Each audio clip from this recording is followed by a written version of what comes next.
What's up, vinyl community? Figured with all this time at home, it's a good time to jump on, make a video. Been in touch with some of you, but hope everyone's doing well. Obviously, everyone knows what's going on, and uncharted territory for all of us. Been meaning to do a video, just haven't got around to it. Definitely gonna have probably more time at home now, and with the time change, I always find that helps every year. With a little bit lighter in the afternoon, a bit easier to make videos on a regular basis, because it's not getting dark at 3:30 in the afternoon. So I have a huge stack here, as usual. This is like pickups all the way back to November. Always, you know, with the holidays and everything, it's just been hard. I was away a bit too. So first I'll start with what we're listening to. And this is like perfect music for, turn it up a bit so you can hear. Perfect music for times like this, kind of grounding, spiritual, deep music. This is something that just came out recently. I posted this on Instagram, so if you follow me on Instagram, Needle Groove Vinyl, you probably saw this, but maybe not, because I know not all posts show up. I miss tons of posts where, you know, I click on someone's account, I'm like, I never saw this go through my feed, which really sucks. But this is Andy Hay, Many Rivers. I was not familiar with Andy, his name, but he's from the UK. He's been, you know, doing music a long time, I guess. This was actually brought to my attention from the fellow behind Organic Pulse Ensemble, I believe. And Nat Birchall is also on this, which you know, if you've been following my channel, you know I love Nat Birchall from the UK, sax player. Andy Hay is a percussionist, drummer, and there's other musicians on here who I'm unfamiliar with. But this is, I don't know if you can tell here, but a hand-painted cover, just absolutely beautiful. Pasted on kind of thing. It comes with a booklet, which is like sewn together with rope. It also came with another piece of original artwork by Andy, where he thanks you on the back. So yeah, I've recommended this to a few people. I know some people have picked it up, but I can't recommend it enough. When I was excited by it, when I purchased it, based on the description and what I could hear online on VanCamp, you can purchase this through Andy Hay's VanCamp. And when I got it, I opened it up, I was just completely blown away with the love and the energy that was put into making this product. The music and just the physical product is, you could tell it's special. It's really from the heart. It's true art. So I definitely recommend you support while they're still available. I know he's done different kind of packages. I think there is still one available. I'm not sure what the difference is, but definitely check out Andy Hay's VanCamp. Highly can't recommend it enough. The music and the unique artwork that you get with it. Picked up this soul record about a week ago or so. This is Bobby Taylor Made Soul. I'll just let this Andy Hay play out. I actually found this little change setup here where I might be able to do some needle drops in the future, which I haven't done in videos in a long time, and I know people love the needle drops, so, you know, for now I'm just going to let Andy Hay play out. Also, before I talk about this, Bobby Taylor, new additions to the record room wall. The Basquiat was already there, the Questlove sketch on the set list was already there, but these two are from Detroit. Hastings Street Jazz Experience and Donald Byrd at the Paradise Theater Orchestra, as well as Creative Music, Detroit Institute of Arts. So yeah, I picked up those paper goods in Detroit at a record store this past summer, and I got them framed, like properly framed. So yeah, happy to add those. So back to Bobby Taylor. Taylor Made Soul, not someone I had ever heard of before. His group was called Bobby Taylor and the Vancouvers, interestingly enough.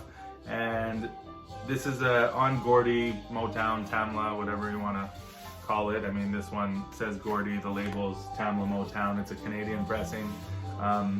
interestingly enough, when I looked it up, it seems to go for some money, the original US press or whatever. I'm not really sure why, because usually Motown records aren't expensive, but this one wasn't. And I was gonna leave it, and then as I was going through the tracks at the record store, all of a sudden a few of them started connecting with me.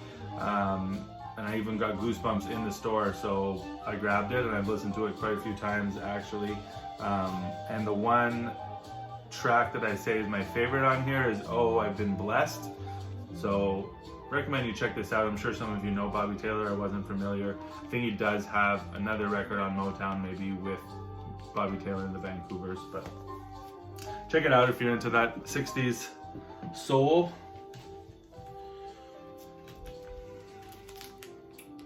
Blue Note, I know we all love the Blue Notes. This is actually a cover and Blue Note that I usually, even if I don't know the music, I'll recognize the cover if I see it posted or in person.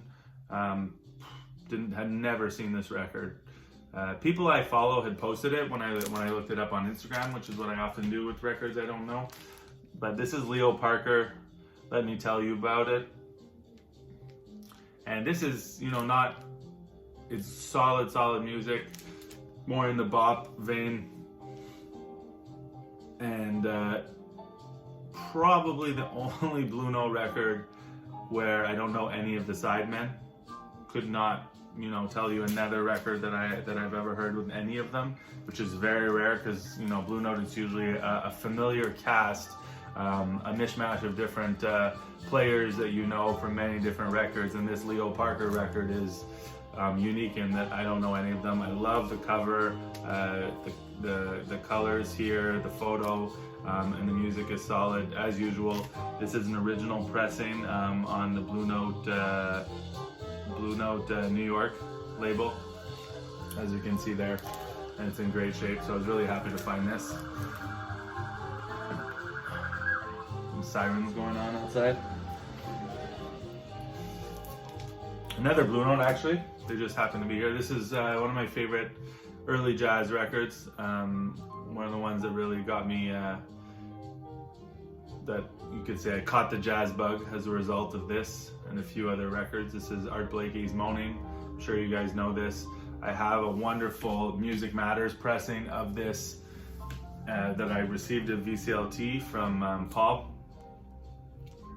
And this is I couldn't really pass up the chance to get an earlier pressing. This is not a first pressing nor a second. It's a mishmash of labels, a Blue Note Records Inc. 47 West 63rd, and I think the other side might be just a New York label, so it's an early mono pressing. The record store here actually put out a few copies, I think 4 in total, and not all in the best shape, but they had 4 different variation of pressings, and this is the one that worked best for me.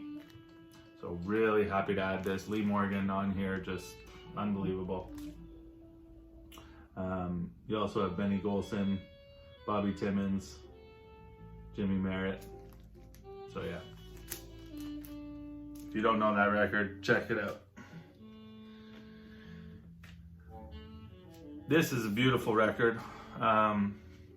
Deep.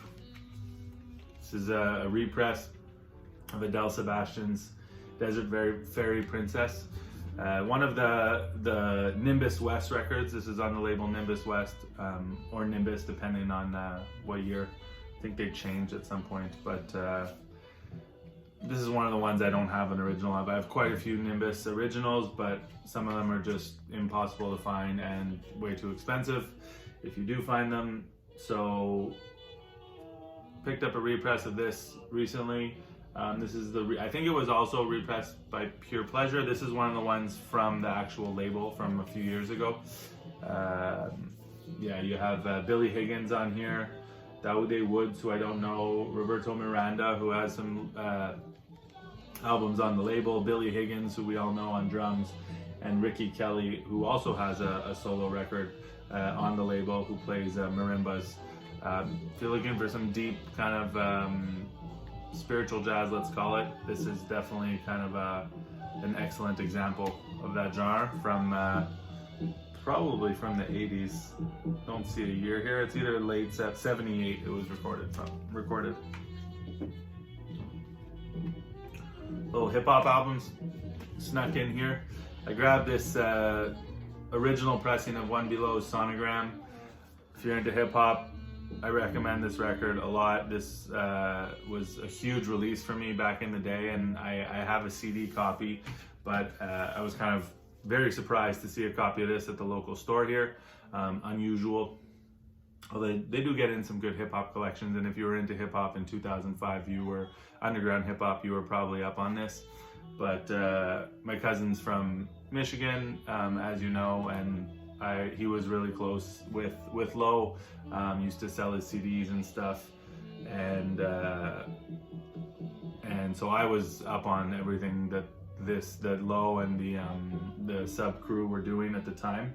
And so this was highly anticipated release after Binary Star and the Sub Collective album came out.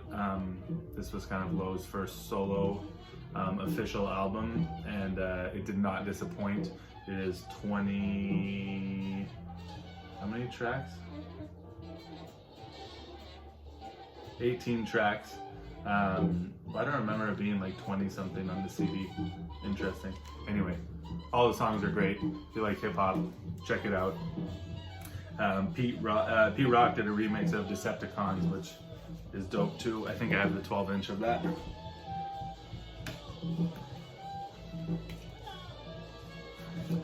This is a Three Blind Mice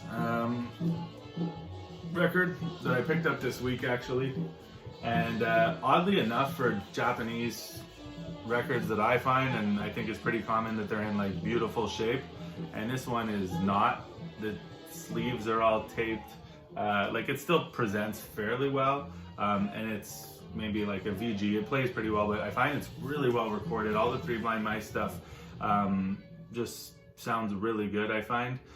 And this, when I looked at it, I was like, okay, it's guitar. They're doing standards. But it spoke to me when I put it on. They do Moaning, they do Willow Weep for me, and I was digging it, so I got it. The Three Blind Mice stuff is pretty sought after on the Japanese label, and it doesn't come up often. And yeah, I was happy to find this for cheap considering what it goes for, but that's because of the condition. But I was happy to not have to fork out a large sum of money, which I probably wouldn't have done.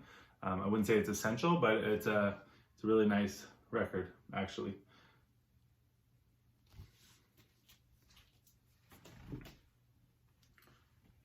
I didn't mention the artist, but that's because it's really hard to say. Shoji Yokuchi Trio plus Yuri Tashiro. Okay, this is, they're split up here. The next two are from my Vancouver trip. Vancouver was a work trip. What I managed to get in, hit up quite a few record stores as usual, which were, I won't say disappointing because I wouldn't say I had high expectations, but let's say don't be rushing off to Vancouver to go record shopping. I did find two records I was all the records I found, which was 4 in total, happy about. But overall, not much there. One store did have quite a bit of like nice looking stuff, but I didn't even ask for the prices for the rare stuff because I was just going through the bins and I walked out because OJC pressings were $50, $60. Like, you know, $10, $20 records were $60. Even new records, if a new record was like 30 or 35 here, it was 55 there. So when I started, I was just like all the red flags. I was just left there in shock. Yeah, so I found this. Andrew Hill. This is the original mono pressing of Black Fire on Blue Note. It's not in perfect shape. There's a couple, the beginning of one of the sides, there's some little pops. Doesn't distract from the music too much. And the cover has unfortunately just a little bit of damage here. The punch hole gone wrong. Just kind of some damage, but overall presents very well and plays very nice. I had picked up the Tone Poet release of this. I haven't compared them yet. I have played this several times, and just a great record overall with Joe Henderson, Richard Davis, and Roy Haynes. Really straddles the line. You know, you hear it's very accessible, but you hear them kind of reaching out a little bit, getting a little adventurous, but still accessible to those who more like, you know, traditional, not straight jazz, but not the heavier stuff that we will get into later. All of Andrew Hill's Blue Note releases from the 60s are amazing, and I recommend you check them out. So really happy to add an original pressing of this. For me, the best Blue Notes to find are those like 60s ones that are leaning toward the avant-garde. Like when I found Bobby Hutcherson's Dialogue, I was super happy. I don't have many of them, and there aren't a ton, but you know, there's some of the Jackie McLean ones I don't have, I'd love to have, but bit by bit as you find them. This was the other one I picked up with the Andrew Hill, and I was just, they were both next to each other on the wall. It was Zulu Records on West 4th in Vancouver, and this is Phil Ranelin, The Time Is Now, on Tribe Records. This was the most common, I guess, or easiest to find, most affordable Tribe record. It's also probably the most free-leaning one, or heaviest music, hardest to listen to. It does still have a bit of a groove, but it's by no means, that's not true. And even with the Devil is also quite heavy, but not as kind of like funky and groovy as some of the others. Hope you guys are enjoying this, Andy. Hey, but yeah, I was kind of very surprised because I've never seen a Tribe. Well, no, I've seen one in Toronto, but usually if I find a Tribe record, which I only have, I think this is my third one, it'll be in Detroit, you know? So very happy to add this. Marcus Belgrave, John Dana, George Davidson, Reginald Fields, Wendell Harrelson, Charles Moore, Bill Turner, a bunch of Detroit musicians that I don't know. You can check out the cover there. So happy to find original Tribe pressing. Not something you see every day, that's for sure.